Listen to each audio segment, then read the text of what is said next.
Tanny Games here, welcome back to my channel. I'm here with a very different video for you today. This time a kind of touch of magic tutorial. I'm not very good at touch of magic, so I'm not an expert. This is in no way going to be like the most amazing thing you've seen, but I had a few people ask me about my dress and how I made it. This is the bridal dress that I made for a touch of magic competition, I guess I entered in Sarah's Discord. But yeah, I had a couple of people ask, so I thought I'd showcase how to do it, because actually this is a very simple dress to make, like ridiculously simple. So we're going to go into wardrobe and we're going to go into customize, and then we're going to do add new. And then you could do this with pretty much any gown. You could do the long sleeved if you wanted, but we'll do the strapless, the sleeveless one again. So we'll do create. Now this is the base that I started with. I wanted a white dress because it was meant to be bridal. So this is what we started with. Now I did find that it was a bit dull. So I actually used this, pattern,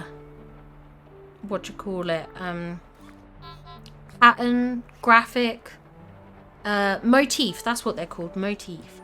And then I just want to make sure, yeah, it's on the larger size. So I did it up this big, and then I think I copied it. Yeah, I did. I copied it, and then I moved it around, I think. Oh no, I just did them separately because I remember now because of the overlap. See, I don't even remember how I did it. Well, actually, that's not too bad. Yeah, and I did it so that I got this more white kind of colour, because I felt like the base colour was a little bit dark. And again, you can kind of overlap with another one if needed, if you think it's a bit too dull and everything like that. Like, obviously, we've got the colour here at the back. Which I'm not sure. Oh, there we go. I think my motif was like not very well lined up.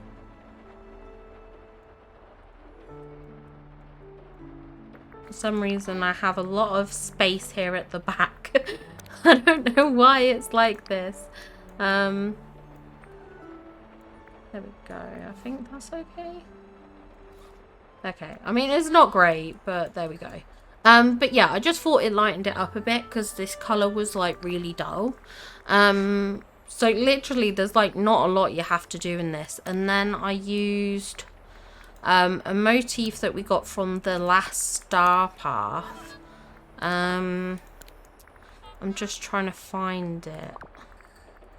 Okay, let's come down here because it's bound to be up here. So it was from the Halloween one. Yeah, it was this one. And I just sized it down and then just placed these kind of all over. I did do a couple where they were like this and everything like that. And you can just kind of size them as you need to. However you kind of want them to be. Just to give... I wanted to kind of imitate a bit of like a lace detailing. But you could probably use any kind of shape and everything like that to kind of get that effect. It's just a case of putting quite a few of these down. Let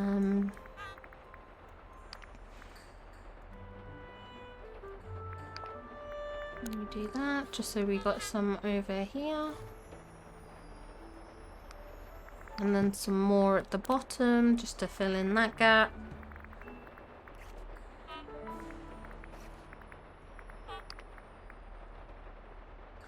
And then again, we do the mirror thing just to kind of fill it in.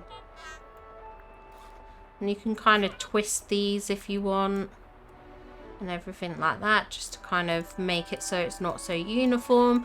And then you could bring it round to the back. But I must admit, on my one that I designed, I didn't bother doing the back. And yeah, that's basically it. I actually think this has probably turned out better than the last one. So this was my original.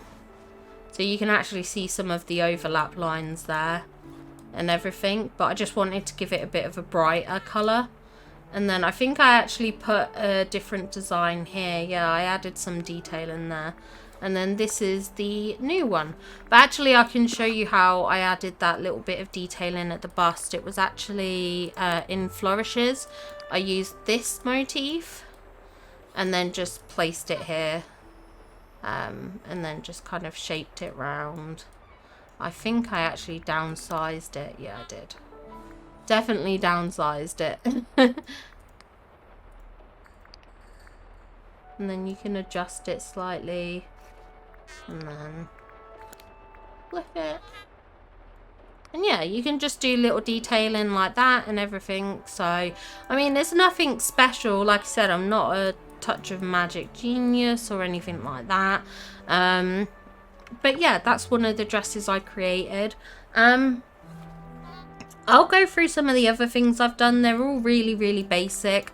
This was my Rapunzel dress that I made quite a while back.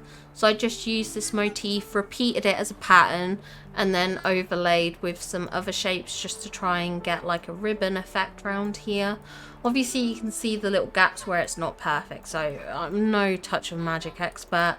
This was just a basic blue dress that I did because blue's my favourite colour. Now, this was another dress I made, and I know it looks awful right now. For some reason, after the update or we had a hot fix, everything went bizarre. So all the alignments of this dress are out of sync. Like, this was meant to be a split down the middle pink and blue Aurora dress, and for some reason the update messed with the motif. So I mean, that's one thing to point out, is that sometimes they get messed with and I don't know why. This was my Vanellope dress, which I adore this dress. I think this was so much fun. Then I made this little candy backpack, which was really simple to make, to be honest. These little ears, I actually made these ones. These are my Harley Quinn ears. I quite like these. Obviously there's a bit of imperfection there. Then these were my By Pride ears that I made for one of the videos where we got all the Pride t-shirts. So I made some ears to go with the By Pride shirt. This is just a little Cinderella one. I like the kind of bubbly effect, so yeah, I did that with this one. This top, which you can't really see because of my jacket, this is meant to be my Poison Ivy shirt. And then this was a candy shirt I made for the candy dress. I'm actually gonna have to go take this jacket off actually, because you can't see anything. Okay, now we can go back into customize. This is a very simple blue tank, just with a little bit of detail in there. So like, this was when I was kind of like trying to practice and see what you can do. Then I did like a black strappy tank top kind of thing, just as, because I find that we don't really have a lot of basic t-shirts, like just plain t-shirts, so I thought that was odd, so I made a couple of basic t-shirts. This was the design I made for my Harley Quinn as well. So yeah, that was part of my Harley Quinn design. And then this was one of my first tops I ever made, which was the Wally one, because I love Wally. Wally's so cute. So yeah, that's pretty much it. I'm not a touch of magic expert at all. The designs I make are very, very, very simple, because I'm just not very good at using the controls and things like that. So yeah, it just takes a bit of practice kind of thing, just learning about resizing and everything like that. And there's going to be mistakes like I showed you on these ears, like there's imperfections and everything like that. So when you see people sometimes running around with touch of magic designs, not everyone's perfect at they can be quite difficult to do. So yeah, but I had a couple of people ask me how I made the bridal dress, so I just thought I'd quickly show that off kind of thing, so now you know. Oh my god, I just realized that design's down there. We don't want that on there, but oh well. Yeah, now you know. I hope this video helped a little bit. It's a very, very short video, just like a a very basic tutorial. And obviously you could do this in other colours. You don't have to do it in white. You could do it in blue, red, pink, purple, whatever your favourite colour may be. But I hope you enjoyed this video. If it gave you a little bit of idea, made you a bit more braver to try Touch of Magic, then that's a good thing. And I'll see you all in the next video. Bye guys!